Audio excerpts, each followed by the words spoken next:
Todo o Brasil hoje está aqui rendendo a vocês, primeiro, a homenagem pela resiliência, pela força, pela coragem, e que a gastroenterologia, que é o aparelho digestivo, a neurogastro, que é a nossa paixão, represente o apoio que o Brasil todo gostaria de dar nesse momento para todos vocês. Primeiro, gostaríamos de agradecer à Sociedade Gaúcha de Gastroenterologia por todo esse apoio, por todo esse empenho no papel do Ítalo, do Idílio, do Lisandro, do Fernando Fornari, por nos trazer aqui. A querida Apsen, por abraçar essa ideia, essa causa de compartilhar, mas, antes de qualquer coisa, de fazer a diferença no lado científico da neurogastro. Para hoje, teremos um grande desafio. Vamos falar de doença do refluxo gastroesofágico. Algo simples. Talvez não. Vamos falar um pouco sobre as múltiplas faces, os fenótipos. O que é o desafio do diagnóstico, desde o seu mito, seu fato e, principalmente, seu desafio. Para tal, trouxemos o grande mestre Barbucci, nosso fiel escudeiro da neurofisiologia do aparelho digestivo. Seja bem-vindo, querido Barbucci. Boa noite, Fábio. Um grande prazer estar aqui no Rio Grande do Sul. Um grande abraço a todos os gaúchos, especialmente, né? E um abraço para o Brasil todo, né? Com certeza. Querida Carla Granja, nossa rainha da motilidade, seja bem-vinda. Essa é uma brincadeira, né? Boa noite a todos. Eu estou extremamente grata por estarmos aqui, feliz de estarmos aqui com os gaúchos e com todo o Brasil. É uma honra para nós estarmos aqui hoje. Com certeza. Querido Ítalo, representando a Sociedade Gaúcha de Gastroenterologia, os colegas que aqui estão presentes, nossa gratidão, dê as boas-vindas a todo o Brasil. Boa noite a todos. Em nome da Sociedade Gaúcha de Gastroenterologia, eu e o Dr. Idílio Zamen Júnior queremos agradecer ao NAFAD pela oportunidade de Porto Alegre sediar esse evento tão importante. Como todos sabem, o Rio Grande do Sul passou recentemente pela maior tragédia climática da sua história, uma tragédia sem precedente, onde muitas pessoas perderam tudo, perderam a casa, o carro, a sua dignidade. E nós estamos agora num momento de reconstrução. E eu acho que eventos como esse são muito importantes nessa retomada. O tema foi muito bem escolhido, porque doença do refluxo gastroesofágico é um dos assuntos, um dos temas mais frequentes no consultório do gastroenterologista. E sempre representa para nós um desafio o seu diagnóstico. Então, eu agradeço de coração ao NAFAD, ao Fábio, à Carla, ao Barbucci, e desejo um ótimo evento a todos. Muito obrigado. Com certeza. Na nossa audiência, nós temos o querido Eduardo Greco, representando a endoscopia intervencionista, que hoje lida tanto com a parte de obesidade quanto a doença do refluxo, e o grande mestre Manuel Galvão, qual gostaríamos que ele começasse e fizesse a abertura oficial de nosso evento, diretamente de Miami. Ele está lá desbravando, montando o nosso centro de referência em motilidade, em endoscopia bariátrica. Querido Galvão, seja bem-vindo, gratidão por todos esses anos. Boa noite a todos, prazer estar aqui com vocês. Fábio está emocionado, né? Tão emocionado que ele nem viu que... Ó, tenho aqui, Orlando, viu, Fábio? Desculpa, senhor. Mas pegou bem, está na Flórida. É um prazer estar aqui com vocês no Olhar 360, já um clássico, né? Aqui do NAFAD, Fábio, Carminha, então, maravilha.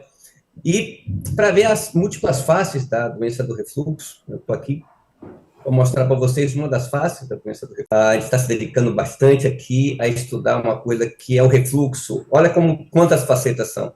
O refluxo que a gente causa, refluxo depois da cirurgia bariátrica, e que é complexo e que a gente estava sem solução endoscópica ainda, e a gente está nesse sentido aqui fazendo também.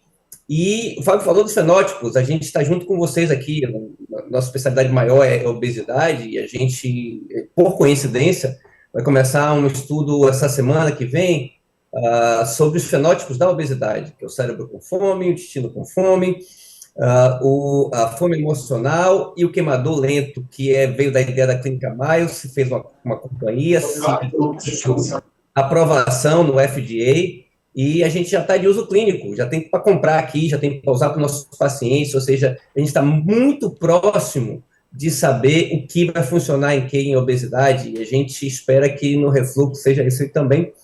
Mas, mais uma vez, sejam todos bem-vindos aqui, abraçar vocês, e eu vou deixar com essa gente que sabe mais do que eu aí tocar. Gratidão, Galvão. Um forte abraço, querido, diretamente de Orlando, tá vendo aí?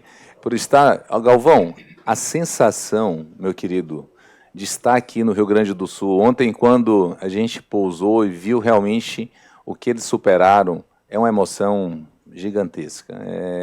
Eu ontem, quando cheguei no hotel, eu te garanto que eu fiquei... Você sabe que eu sou meio fraco para essas coisas, eu fiquei muito emocionado pelo momento. E agradecendo muito a Deus. Eu acho que a gente tem que agradecer, agradecer e agradecer. Eu acho que isso é retomada, é gratidão e transformação. Certo? Querido Ricardo Barbucci, daqui a pouco vamos chamar o Fornari. O Greco, daqui a pouco entra, estamos com um centro de transmissão diretamente de São Paulo, Galvão. Com todo o time, a Greco já entrou. Greco, manda um boa noite para todo mundo, querido. Boa noite, Fabinho. Boa noite a todos. Muito obrigado, Carla. Prazer ver você aí, meu amigo Barbucci, meu mestre, meu irmão, Galvãozinho. A gente está aqui por uma grande coincidência, uma coisa muito boa, um evento da APSEM com a nossa residência, esse programa de educação continuada. Então, hoje eu estou com a doutora Rafaela, que também é lá do ABC, com o mestre Vitória. Eles vão aparece aqui, turma. Vou mostrar vocês aqui, ó. Vem aqui do meu lado um pouquinho, ó. Vem cá, entra aqui, abaixa aqui. Vem aqui, Rafa. Não sei se está aparecendo. Vem aqui, ó, doutora Rafaela. Oi, tudo bem, pessoal? Olá, Rafaela. Doutor Vitório. Vem aqui, meu mestre. Cadê o Vitório? Sumiu. Mas vai ser um prazer, viu, Fábio? Porque a gente tem essa aula de educação continuada. A Rafaela vai dar uma aula exatamente sobre manometria e pH-metria. E a gente vai poder acompanhar todo esse início aí do NAFAD, fazer envolvimento. Agradecer o pessoal da APSEM, o Eduardo, que está aqui representando toda essa equipe, que sempre nos apoiou, né, Galvão?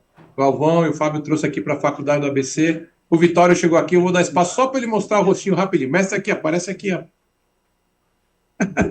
Onde está? Aí, ó. Ah, está aqui. Dá um alô lá. Boa noite, mestre Vitório. Será um excelente evento aí, hein? Estamos juntos com todo o Brasil, Vitório. Estamos com polos espalhados por todos os estados e conectados a toda essa audiência da Neurogasto. Gratidão a vocês, mais tarde a gente chama de novo, tá bom? Fornari, daqui a pouco a gente chama você e vamos começar essa abordagem. Nossa gratidão à Federação Brasileira de Gastroenterologia, a Sociedade Brasileira de Motilidade Digestiva e Neurogastro, a APSEM, a LACER, nossa tecnologia diagnóstica, a Ponto Comunicação, que não mede esforços para fazer acontecer cada evento que a gente está aqui. E a todos vocês que estão em casa, por essa noite brilhante, que nós vamos estar juntos construindo a forma mais personalizada possível de entender, de compreender, de como podemos tratar o nosso paciente. Querido Ricardo Barbucci, seja bem-vindo. Vamos começar? Vamos lá. Grande desafio pela frente, mestre. Então vamos lá, vamos falar um pouquinho sobre as múltiplas faces da doença do refluxo, fatos e mistérios. Deixa eu pegar aqui. Bom, aqui meus conflitos de interesse. Como a gente sabe, e o Ítalo mencionou aqui muito bem, a doença do refluxo é uma doença extremamente prevalente, né? E uma doença também de incidência cada vez maior, graças ao fator de risco importante, que é a obesidade, que vem se mostrando bastante importante em todo o mundo, inclusive aqui no próprio Brasil. Como a gente sabe, é uma doença de caráter crônico, que não tem cura, mas tem tratamento, e que envolve vários mecanismos fisiopatológicos, especialmente o mau funcionamento do esfíncter inferior do esôfago, seja na sua hipotensão, seja principalmente nos relaxamentos transitórios desse mesmo esfíncter. A expressão da lesão esofágica aqui na doença do refluxo, ela acontece dependendo basicamente de 3 fatores. O primeiro fator envolvido que faz com que esse esôfago ou órgãos próximos ao esôfago sejam mais ou menos lesados é a quantidade de ácido que volta do estômago para o esôfago. e eventualmente de outros líquidos ali presentes, como a pepsina, quimitripsina e eventualmente até sais biliares. O segundo fator envolvido, que modula se esse esôfago vai ser muito inflamado ou não, é o tempo que esse ácido permanece em contato com a mucosa esofágica. E o terceiro fator é a resistência esofágica a esse ácido refluído. Essas três variáveis vão dizer especialmente se a gente vai ter lesão no esôfago ou não vamos ter lesão no esôfago. Cada vez mais tem se valorizado um outro fator que é a microbiota, né? Especialmente a microbiota esofágica, mas também a microbiota oral, tem sido correlacionada diretamente com maior chance de lesão esofágica ou não. De tal modo que esse artigo que eu mostro aqui para vocês mostra claramente que, dependendo do tipo de micro-organismos encontrados na boca, eu posso ter mais ou menos lesão esofágica. Esses fatores vão dizer se a gente vai ter alteração da endoscopia ou não quando a gente fizer uma endoscopia para avaliar pacientes com refluxo. Mas é a sensibilidade esofágica que vai determinar se essas lesões esofágicas vão trazer pouco ou muito sintoma para o nosso paciente. Lembrando que essa sensibilidade esofágica é parcialmente geneticamente determinada pela densidade de receptores TRPV1 e TRPA1 que nós temos no nosso esôfago. Tem pessoas que têm muitos receptores e, portanto, têm o esôfago mais sensível e precisam de menos lesão para ter sintomas. Por outro lado, alguns têm menos receptores e, portanto, o esôfago é menos sensível e se precisa de mais lesão para a gente ter sintomas. A outra parte da modulação aqui é feita, então, pelo nosso sistema nervoso central, que recebe essas informações aferentes que são levadas normalmente pelo nervo vago, especialmente por fibras sensitivas às fibras do tipo C. Essa modulação central faz com que a sintomatologia, a sensibilidade esofágica possa variar também de acordo com o nosso bem-estar psicoemocional, de tal modo que os sintomas podem se tornar mais intensos e mais frequentes em períodos de maior estresse, ansiedade, cansaço físico ou mental. É importante que a gente tenha em mente que esses fatores nos colocam uma situação bastante sui generis quando a gente compara com outras doenças pépticas. Não existe qualquer relação entre a intensidade da lesão esofágica, a intensidade da esofagite e a frequência e intensidade dos sintomas. Eu posso ter esofagites graves com pouco sintoma, do mesmo jeito que eu posso ter nenhuma lesão visível no esôfago e ter muita sintomatologia, que na verdade é o que a gente tem de mais frequente em pacientes que têm doença do refluxo gastroesofágico. Quando a gente fala de manifestações extraesofágicas ou atípicas, a coisa se complica um pouquinho mais, mas novamente aqui o mais importante é a sensibilidade esofágica. A densidade dos receptores TRPV1 e TRPA1 nessas fibras C aferentes vagais é essencial para transmitir a sensibilidade química do esôfago até o núcleo do trato solitário, núcleo motor do saldo vago e promover então uma resposta eferente que interfere diretamente na contratilidade do diafragma, na broncoconstrição e eventualmente até na tonicidade da musculatura laríngea, promovendo então sintomas como tosse, dor torácica e alterações laríngeas, tipicamente associadas às manifestações otorrinolaringológicas da doença do refluxo gastroesofágico. Mas só isso não muda o padrão dos nossos pacientes.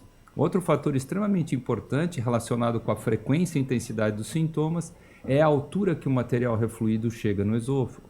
Trabalhos já antigos, em torno de 2014, desse grupo ítalo-alemão, mostram claramente que quanto mais superiormente o refluxado chega, quanto mais próximo da laringe o refluxado chega, mais chance ele tem de gerar sintomas. E, na verdade, quanto mais pirose o meu paciente tem, teoricamente, mais superiormente esse material refluído chega. Alguns trabalhos recentes têm confirmado essa observação. Existe uma diferença muito grande de apresentação clínica e endoscópica dependendo do tipo de funcionamento do esfíncter inferior do esôfago. Já se sabe de longa data que os pacientes que se apresentam com um relaxamento transitório do esfíncter inferior do esôfago tendem a ter manifestações esofágicas mais brandas, enquanto aqueles pacientes que têm hipotensão do esfíncter inferior do esôfago tendem a se apresentar com esofagites mais graves, muitas vezes associados à presença de hérnia de hiato, que é outro fator de risco bastante reconhecido. A extensão desse esfíncter inferior do esôfago também é importante para determinar se eu vou ter mais ou menos lesão esofágica, do mesmo jeito que a presença do esôfago intraabdominal também o é. Como os senhores sabem, a presença do esôfago intraabdominal é extremamente importante como mecanismo de defesa contra o material refluído. Qualquer aumento da pressão intraabdominal se transmite para esse esôfago intraabdominal, dificultando o aparecimento de diferença de pressão entre o abdômen e o tórax, protegendo os nossos pacientes do eventual refluxo. Outra coisa importante é a presença de sais biliares no material refluído. Como a gente pode ver nesse diapositivo, nos pacientes que se apresentam com doença do refluxo não erosiva, a chance de ter refluxo biliar é bastante limitada. Por outro lado, quando eu começo a estudar pacientes com alteração endoscópica, especialmente com doença do refluxo mais grave, especialmente ainda esôfago de Barrett, a presença do refluxo biliar é cada vez mais prevalente. Essas diferenças, então, de capacidade de secreção ácida, motilidade esofágica, resistência da parede esofágica, presença de refluxo biliar ou não, hipotensão do esfíncter ou não, extensão do esfíncter, etc., fazem com que nós tenhamos diferentes apresentações endoscópicas e clínicas da doença do refluxo gastroesofágico. Portanto, quando eu pego pacientes, por exemplo, com doença do refluxo não erosiva, eu vou ter uma quantidade de refluxo ácido, mas vou ter praticamente nada de refluxo biliar. Vou ter um certo aumento da sensibilidade esofágica. Mas quando eu observo, por exemplo, a hipersensibilidade ao refluxo, eu já vejo aqui que a importância do refluxo ácido é ainda menor e há um aumento bastante importante da sensibilidade esofágica com o mecanismo de gênese dos sintomas. E cada vez, quando eu tenho mais lesão esofágica, mais importante é o refluxo ácido e também mais importante é o refluxo biliar e acaba sendo menos importante a sensibilidade esofágica como gênese dos sintomas. Essas diferentes características fisiopatológicas de diferentes pacientes nos permite hoje dividir a doença do refluxo em diferentes fenótipos. Então, ao modo que nós temos os pacientes com doença do refluxo grave, que são aqueles pacientes que se apresentam com esôfago de Barrett, esofagite erosiva grave, C e D de Los Angeles, pacientes que normalmente então vão ter uma exposição ao ácido, mas uma maior chance de refluxo biliar, normalmente mais associados à hérnia de hiato, normalmente mais associados à hipotensão do esfíncter inferior do esôfago.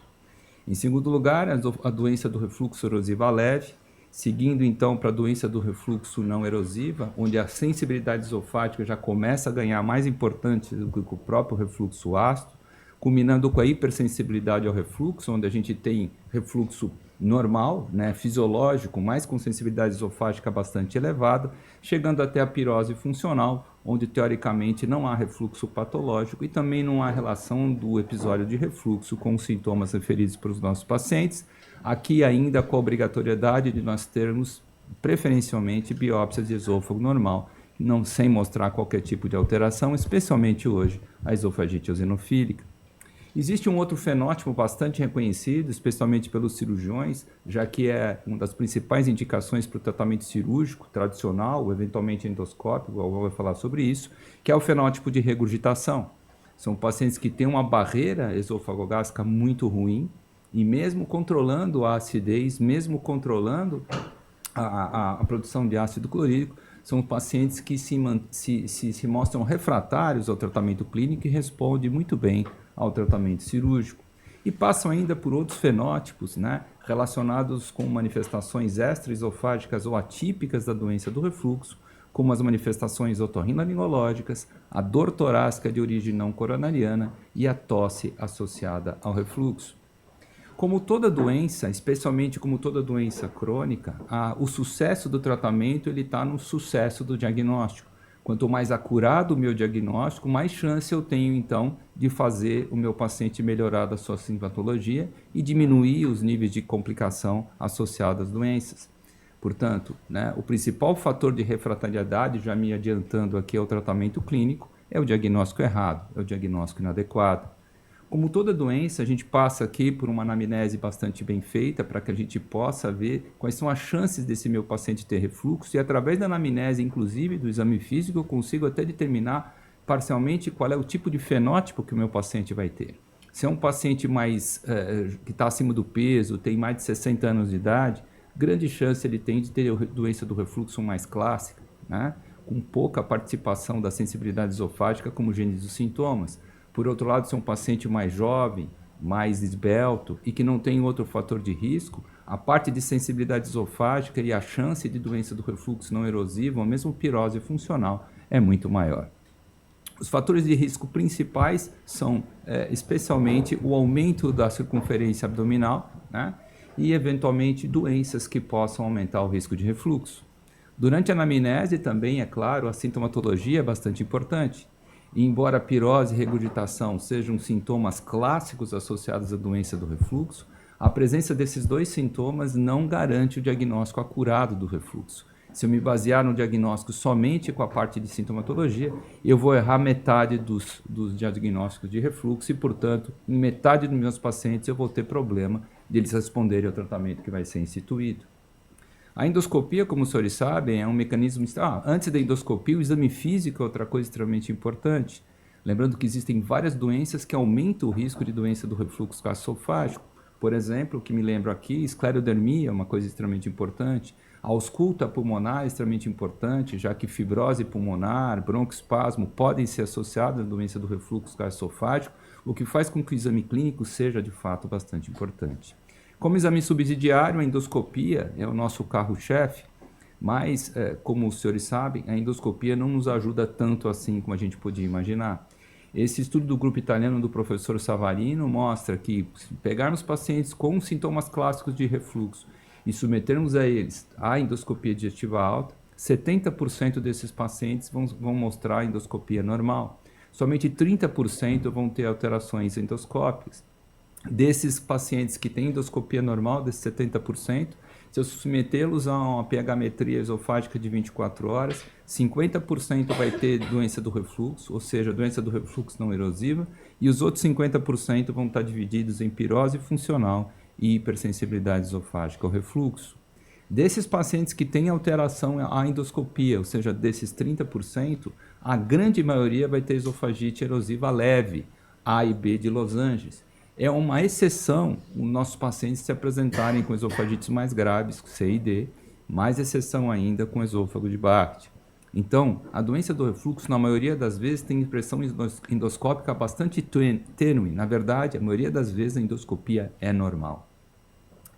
E é importante essa endoscopia inicial, de preferência sem o uso de antissecretor antes que ela seja feita, porque dependendo dos fatores predisponentes dos pacientes que a gente mencionou anteriormente, quantidade de ácido que volta, tempo que o ácido fica, resistência do esôfago mais especialmente, eu vou determinar se meu paciente vai ter ou não vai ter lesão esofágica.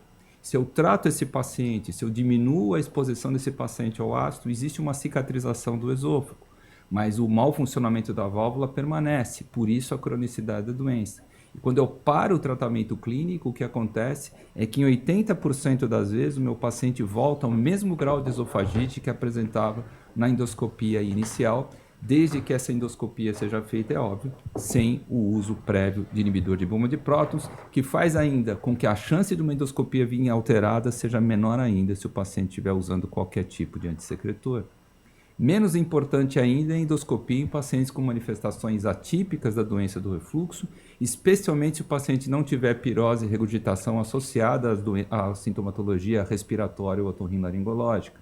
A chance de endoscopia vir alterada em um paciente que não tem pirose, não tem regurgitação e tem dor de garganta, por exemplo, e que o otorrino nos apresenta como podendo ter refluxo, é mínima, motivando inclusive esse grupo português a publicar esse artigo indagando por que a gente insiste ainda em pedir endoscopia em pacientes com manifestações atípicas sem sintomas claros da doença. A doutora Carla depois vai falar dos outros métodos que a gente tem que nos ajudam a um diagnóstico mais assertivo, passando pela pH-metria, impedância-pH-metria, a própria manometria, que serve não só para a gente fazer o diagnóstico de refluxo, mas também serve para fazer o diagnóstico diferencial com outras patologias que podem mimetizar a doença do refluxo. Uma das coisas que a gente esquece muitas vezes é a utilidade das biópsias esofágicas nesse diagnóstico diferencial. Especialmente quando o nosso paciente tem disfagia, né, o Colégio Americano de Gastroenterologia recomenda que sejam feitas biópsias do esôfago. e preferencialmente já fazer biópsias também de estômago e de duodeno para que a gente possa ver se tem esofagite eosinofílica e, mais do que isso, ver se tem infiltrado eosinofílico a nível de estômago e de duodeno, o que pode mudar a abordagem, inclusive, né, o prognóstico dos nossos pacientes. A biópsia esofágica ela foi revigorada uns tempos atrás, novamente pelo mesmo grupo do professor Savarino que a gente mencionou, né, utilizando os clássicos critérios de Ismail e Beide mais o aumento do espaço intercelular, não tanto para fazer o diagnóstico de doença do refluxo, mas mais para afastar outras doenças que podem mimetizar o refluxo, como a gente pode ver nesse diapositivo. A laringoscopia é uma coisa que tem sido muito utilizada, especialmente pelos otorrinos, é óbvio, né, para se fazer o diagnóstico de manifestações otorrinolaringológicas associadas à doença do refluxo. E uma coisa extremamente importante deve ser mencionada: não existe nenhuma alteração laríngea que seja patognomônica de refluxo, ou seja, não existe nenhuma manifestação laríngea à laringoscopia que seja diagnóstica de doença do refluxo gastroesofágico. Portanto, os últimos guidelines relacionados com a doença otorrinolaringológica associada à doença do refluxo mostram que o uso da laringoscopia não é uma ferramenta de diagnóstico útil. Ela serve para se afastar especialmente câncer de laringe, e tem sentido a gente pedir laringoscopia somente se o nosso paciente tiver risco de câncer de laringe ou eventualmente de outras patologias laríngeas. Não serve para diagnóstico de doença do refluxo gastroesofágico.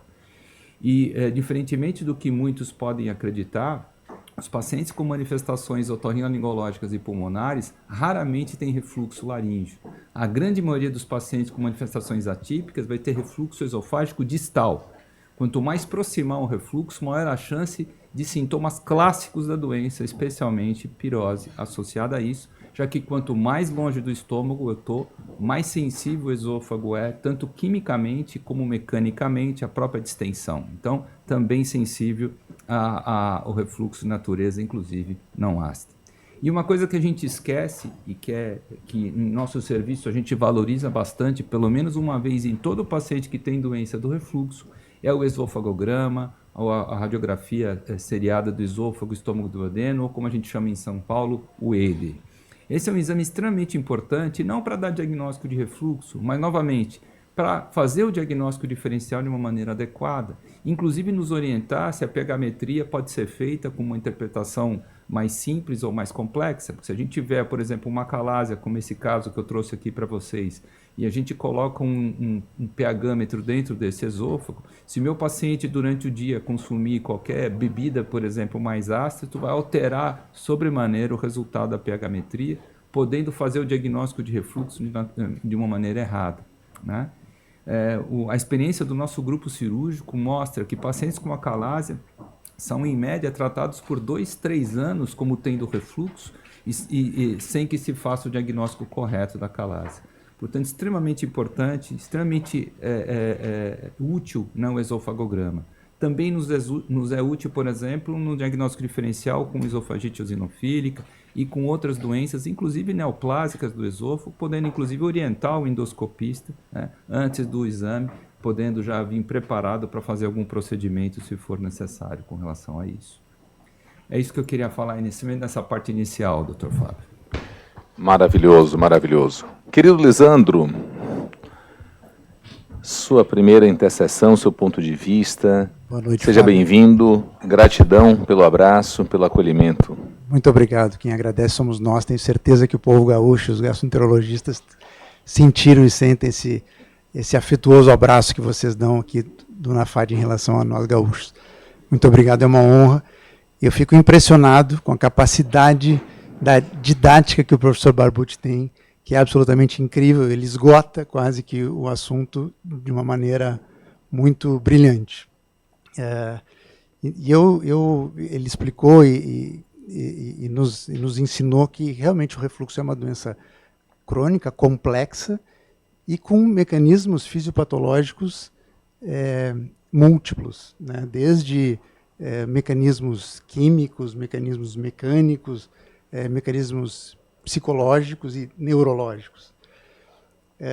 Uma consideração, uma pergunta inicial, e já talvez linkando com a Carla, é que nós, no Brasil, temos acesso muito facilitado à endoscopia digestiva alta, que é um exame muito importante para o diagnóstico, mas cada vez a gente vê menos os pacientes com esofagite erosiva, principalmente esofagite mais severa.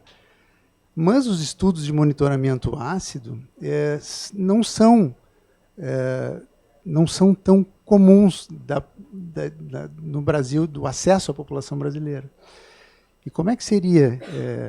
Porque o Brasil é um país continental, que a gente tem poucos centros com acesso à pH-metria e a pH impedância. Será que os sintomas, a anamnese, vai nos ajudar ainda mais para a gente poder, eventualmente, evitar esse tipo de, em algumas áreas, evitar esse tipo de exame?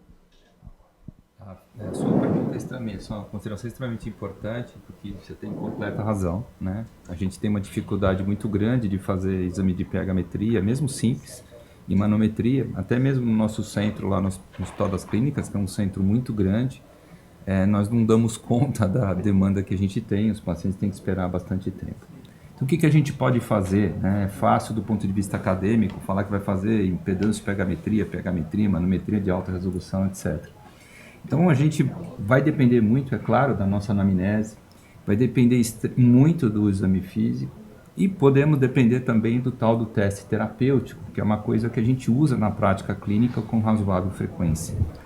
O que é, entretanto, importante a gente saber que um teste terapêutico não dá o diagnóstico de doença do refluxo, mesmo que ele seja positivo. A gente tem inúmeros problemas relacionados com o teste terapêutico. Por exemplo, qual é a dose de BP que eu vou usar para o teste terapêutico? Por quanto tempo eu vou usar o remédio para o teste terapêutico? O que é um teste terapêutico positivo? É meu paciente se ficar livre de sintomas, ou ele melhorar 50% dos sintomas, 70% dos sintomas. Mas é importante que a gente tenha em mente que um teste terapêutico negativo também acaba tendo uma acurácia também baixa.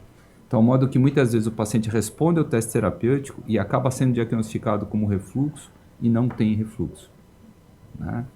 E é essa consideração que a gente precisa ter quando a gente parte para o teste sem a gente ter os exames mais acurados para determinar exatamente qual é o fenótipo do meu paciente, porque a partir daí eu posso direcionar o tratamento. Importante a gente ter em mente também que o tratamento aqui, a gente vai falar depois, não envolve simplesmente o uso de antissecretores, mas que envolve especialmente também uma olhada com carinho na sensibilidade esofágica como gênese dos sintomas. E a hora que a gente aprende a modular isso, né, a gente com certeza melhora bastante a qualidade de vida dos nossos pacientes. Então, Barbucci, para deixar claro para os nossos ouvintes e nossa audiência, gratidão a todos que estão aqui conosco, dividindo fenótipos, só para deixar organizado o fenótipo típico, que é a pirose. Quando podemos validar o teste terapêutico? Veja bem, a pirose especialmente não é um fenótipo, né? Um fenótipo clínico, apresentação clínica. A gente valida o teste terapêutico quando o nosso paciente eventualmente tem fatores de risco para ter doença do refluxo, tem pirose e regurgitação, eu trato esse meu paciente com inibidor de bomba de prótons e esse paciente melhora. As considerações que nós temos aqui é o que é melhor, o que é melhora, né? O quanto é melhor, etc., que é aquilo que a gente conversou. Mas, a princípio, na nossa prática clínica, isso é mais do que suficiente. A partir daí, a gente vai tentar reduzir a dose do medicamento, eventualmente tirar, sempre baseado, é claro, no resultado da endoscopia, que é uma coisa que a gente tem uma disponibilidade maior para a gente, nossa prática diária. Tirando os pacientes, então, que têm doença do refluxo grave e que a gente sabe que a gente vai ter que tratar cronicamente, uma endoscopia normal com teste terapêutico normal, se eu não vou publicar o caso do meu paciente em nenhuma revista científica, a princípio ele tem doença do refluxo e assim deve ser tratado. Pronto. E fechando a manifestação extraesofágica, quando devemos fazer o teste terapêutico? Ou quando devemos pensar em uma linha diagnóstica? Depende muito, então, da disponibilidade dos testes diagnósticos que a gente tem. A Carla vai falar sobre isso, Uhum. né? Mas, basicamente, eu não tive tempo de colocar aqui os guidelines sobre isso. Se o meu paciente tem alguma manifestação otorrinolaringológica ou pulmonar e tem sintomas típicos da doença e clássicos, eu estou autorizado a fazer um teste terapêutico inicial e ver como o meu paciente responde. Diferentemente dos testes terapêuticos para simplesmente azia, em que eu posso usar a dose plena de IBP e ver se meu paciente responde ou não, aqui normalmente eu vou usar a dose dobrada de inibidor de boom de prótons por um período de 3 a 6 meses e ver se o paciente responde a isso ou não. Se ele responder, a gente segue como tendo doença do refluxo. Caso não responda, a gente pode pensar que o paciente de fato não tem doença do refluxo, e aí seria bastante importante um exame como pelo menos a pH-metria, né? E a manometria, ou eventualmente até o EED, que é uma coisa muito mais simples de se fazer, para a gente tentar estabelecer um diagnóstico mais assertivo, para a gente poder determinar qual é a melhor abordagem terapêutica para esse paciente. Perfeito. Querido Gílio, seja bem-vindo mais uma vez. Gratidão pelo abraço. Eu que agradeço o convite, eu agradeço a equipe toda em estar nos prestigiando aqui no Rio Grande do Sul, a nossa Sociedade Gaúcha de Gastro, pela APSEM, na FAD, terem nos escolhido aqui para esse importante evento aí de nível nacional. Parabéns, professor Barbucci, excelente aula, sucinta, concisa e com inúmeras informações de relevância clínica e muito prática para o nosso dia a dia. Em relação ao que o Lisandro falou, da pouca disponibilidade, eu acho que num primeiro momento, com a parte clínica, a anamnese, se o senhor concorda, e com a endoscopia e o teste terapêutico, a gente consegue já tratar muito dos nossos pacientes. E a partir daí vão, afunilando aqueles pacientes, ou os não respondedores, ou os que recidivam, ou os que por algum motivo não têm uma evolução boa, que a gente precisa dar um passo à frente. Fazer uma monitorização do pH, estudar a motilidade, não sei se o senhor concorda nessa linha, mas cada vez vai diminuindo mais a população. Isso é uma consideração. A outra consideração que a gente recebe muitos pacientes já no consultório vindo do otorrino, já tratados. A partir da laringoscopia, eles fazem o diagnóstico de doença do refluxo, eles iniciam o IBP, e o paciente chega para nós para dar uma sequência, já com 60, com 90, com 120 dias de IBP, que a gente sabe que nesse momento uma endoscopia para ver esofagite já nos diminui muito a acurácia, porque se tinha uma esofagite leve já resolveu. Então o otorrino com a laringoscopia, ao contrário da gente, o otorrino faz o diagnóstico de doença do refluxo e é aceito no grupo, entre os otorrinos isso é aceito. Diferente do gastroenterologista. Não sei se é a sua opinião. Na verdade, existe acho que um overdiagnose de doença do refluxo pelos otorrinos, né? A gente tem que entender que o otorrino é um cirurgião, ele não é um clínico, tá? Então, o diagnóstico diferencial que eles fazem, na verdade, com todo respeito aos otorrinos, ele é muito limitado, né? Quando a gente pega um paciente que tem dor de garganta ou que tem outra coisa, a gente tem que examinar o paciente. Não basta ver só a laringe. Tem que ver o pulmão como é que está, tem que ver a pele como é que está, tem que ver a unha como é que está, tem que examinar a barriga do paciente, porque isso pode levar a um diagnóstico diferencial mais correto, né? Para que a gente não esqueça de nenhuma coisa.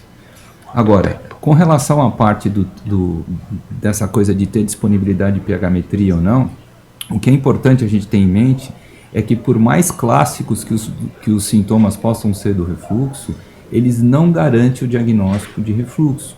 E, portanto, quando eu faço um teste terapêutico e meu paciente não responde com determinada dose de IBP, isso não quer dizer que o paciente tem uma doença do refluxo refratário. Tá? Isso é extremamente importante. Quer dizer que o diagnóstico está errado e que, portanto, meu tratamento sendo errado não vai trazer benefício para o meu paciente. É importante que a gente tenha em mente isso quando a gente faz um teste terapêutico.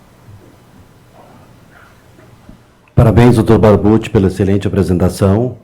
Eu só queria lembrar, Fábio, que é importante, quando a gente faz o teste terapêutico em um paciente com sintomas típicos, pirose ou regurgitação, que esse paciente seja elegível ao teste terapêutico, que ele tenha menos de 40 anos e que não apresente sinais de alarme. Por exemplo, emagrecimento, disfagia, anemia, hemorragia digestiva. Eu acho que isso é bem importante. Com relação ao diagnóstico da doença do refluxo gastroesofágico, quando eu me formei, e já faz tempo, pirose era igual à doença do refluxo gastroesofágico. Depois esses consensos foram evoluindo, a gente passou por Montreal, a gente passou por Roma 4, pelo Lyon 1.0, Lyon 2.0. E hoje nós temos como fazer o diagnóstico de certeza dessa doença, e sempre lembrando que nem toda pirose é doença do refluxo gastroesofágico. Isso eu acho que é uma coisa muito importante que a gente tem que estar sempre em mente. E a endoscopia tem um papel limitado, mas um papel importante, né? Ela deve ser bem feita nesse diagnóstico. Acho que isso é uma coisa bem importante. Assim. Perfeito. Carla, nossa audiência aqui que nós temos, vamos chamar só nossos colegas. Do lado direito da nossa plataforma, você pode ter acesso completo, passar as informações, suas considerações, para que você tenha aqui dentro a sua impressão, sua percepção e seu ponto de vista. A nossa audiência local, caso alguém queira fazer alguma pergunta, os microfones estão abertos para todos também, tá bom? A gente vai discorrer isso ao longo do dia. Carla, o que nosso querido Rosival está mandando para a gente? O Rosival, oi Rosival, prazer, viu? Que bom que você está aqui conosco.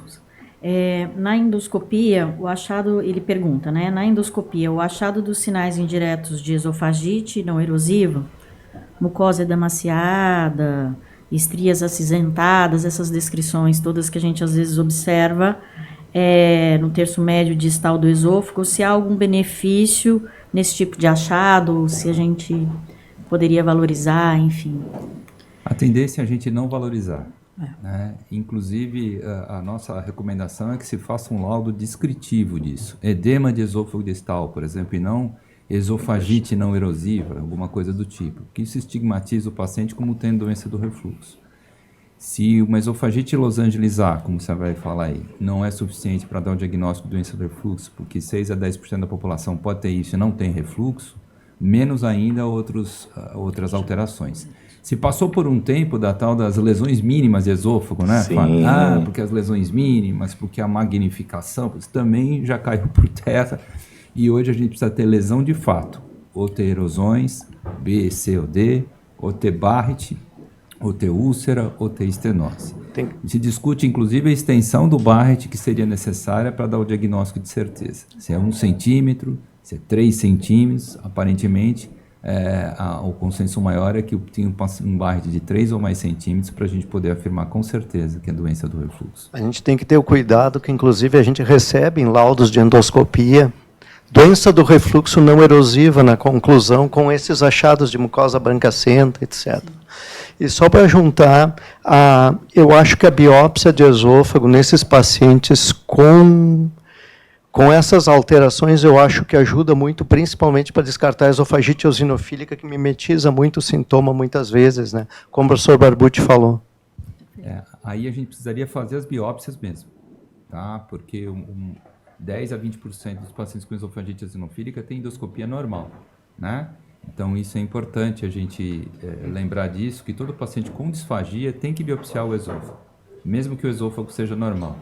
Aliás, eu vou fazer aqui um pedido aos endoscopistas, né, que quando forem fazer endoscopia e tiver alguma suspeita de esofagite eosinofílica, além de biopsiar, que coloquem a classificação EREFS que a gente tem para a esofagite eosinofílica, porque isso ajuda muito o clínico, né, e no acompanhamento dos pacientes em saber se está respondendo ou não ao tratamento. Perfeito. E quando nos propusermos a biopsiar o esôfago com a suspeita para fazer o diagnóstico diferencial da esofagite eosinofílica, lembrar que as biópsias, at least 6, né? Então nós temos que ter pelo menos 6 biópsias de esôfago distal, esôfago proximal, para que o diagnóstico, informar ao patologista, solicitar a contagem de eosinófilos para que o diagnóstico, quando estiver acima de 15 eosinófilos por campo de grande aumento. Vocês acham que, desculpa só um segundo, você acha que tem algum benefício de separar essas biópsias?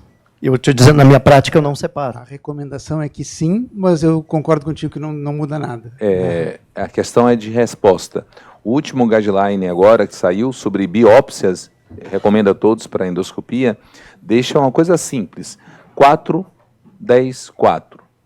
Então, a 4 centímetros da linha Z, 4 biópsias, sobe mais 10 centímetros, mais 4 biópsias. Facilita muito mais como indicador de qualidade. Separadas só dividir, ou juntas? Separadas. separadas. Na verdade, essa coisa não tem ainda certeza. Não, mas E na Por definição, prática, não muda. e na prática diária a gente não O que separa. pode mudar é a relação eventualmente de refluxo com esofagite eosinofílica. Então, se acredita, se você tem biópsia distal positiva e proximal negativa, isso falaria mais a favor do De refluxo do que não. Mas isso Não tem nada definido, mas é uma orientação. é muito mais barato usar um frasco só. Então, eu acho que na prática clínica, se a gente colocar esofagite eosinofílica como a presença de mais de 15 eosinófilos com sintomas positivos e sem outras causas de eosinofilia esofágica, tem todo sentido meter tudo no mesmo frasco. É isso que a gente acaba fazendo, pelo menos aqui no nosso meio. Não sei se o pessoal separa as biópsias. Essa é a vantagem do olhar 360 graus. Nós temos que colocar o paciente. Querido Fernando Fornari, você de longe, de Passo Fundo, mesmo distante, presente na nossa mesa, sua consideração, meu querido? Muito obrigado, Fábio. Saudações a todos os amigos da Sociedade Gaúcha. Estão me ouvindo? Sim. Muito obrigado, é com alegria participar desse evento tão importante. Adorei a aula do professor Barbucci, até me pegou de surpresa o primeiro slide que fala da relação da microbiota oral com o esôfago. Acho que isso é uma novidade, né, que vai evoluir. Que é a participação, né, da nossa cavidade oral no trato gastrointestinal. Eu queria fazer uma pergunta que é sobre existe sobreposição entre os fenótipos da DRGE, particularmente aqueles que têm exposição ácida aumentada, com hipersensibilidade também. Muitas vezes pode explicar por que um paciente não responde tão bem tendo parâmetros objetivos de doença do refluxo. Seria essa a minha pergunta. Sem dúvida, a parte de sensibilidade esofágica ela pode se sobrepor a qualquer apresentação endoscópica, né? Por isso que não existe correlação entre a intensidade da esofagite e a frequência e intensidade dos sintomas, né? Então, é possível sim, embora a sensibilidade esofágica, a gente sabe, por exemplo, no esôfago de Barrett, normalmente seja menor do que um paciente que tem manifestação, doença não erosiva, ou, é claro, muito menor se o paciente tiver hipersensibilidade esofágica ao refluxo. O que a gente entende também é que esses fenótipos eles não são tão estanques, né, como a gente poderia acreditar. Pode haver uma mudança, pode haver uma progressão, sim, né, de doença mais leve para doença mais grave. Mas tem que haver alguma mudança, de fato, no fenótipo do paciente. Você pega um paciente que tem uma esofagite Los Angeles A e B, e tem um IMC de 25 e daqui a pouco ele está com um IMC de 50, a chance dele progredir para uma doença mais grave, ela é real. Outra coisa é a gente ter certeza que a endoscopia foi feita na ausência de tratamento antissecretor, que possa mascarar o resultado da endoscopia. Mas ninguém tem esofagite Los Angeles A e outro tem esofagite Los Angeles D simplesmente porque quer. Existem mecanismos fisiopatológicos bastante diferentes, como a gente mostrou, que reforçam essa história dos diferentes fenótipos. Então, é possível um paciente com doença do refluxo não erosivo eventualmente evoluir numa outra endoscopia, como Los Angeles A, eventualmente Los Angeles B, né? Depende muito também dos olhares dos endoscopistas. Às vezes eles acham erosões e vira Los Angeles A, quando a gente fala assim, será que isso aqui é uma erosão de verdade ou não? Mas, de qualquer maneira, eu acho que esses fenótipos nos ajudam muito, não só a orientar o tratamento, né, como também com relação ao prognóstico, é óbvio. Isso que a gente vivencia no olhar 360 graus, em associação com tudo aquilo que a gente fez ao longo dos últimos 4 anos com o departamento científico da APSEM, montamos um canal da Neurogastro. Esse canal tem mais que 350 vídeos, nós temos mais que 5.000 horas de inserção só nos últimos meses, isso voltado para todo gastro, todo clínico, todo endoscopista de todo o Brasil. É um canal aberto para que nós possamos compartilhar essa generosidade de mestres, de amigos de todo o Brasil.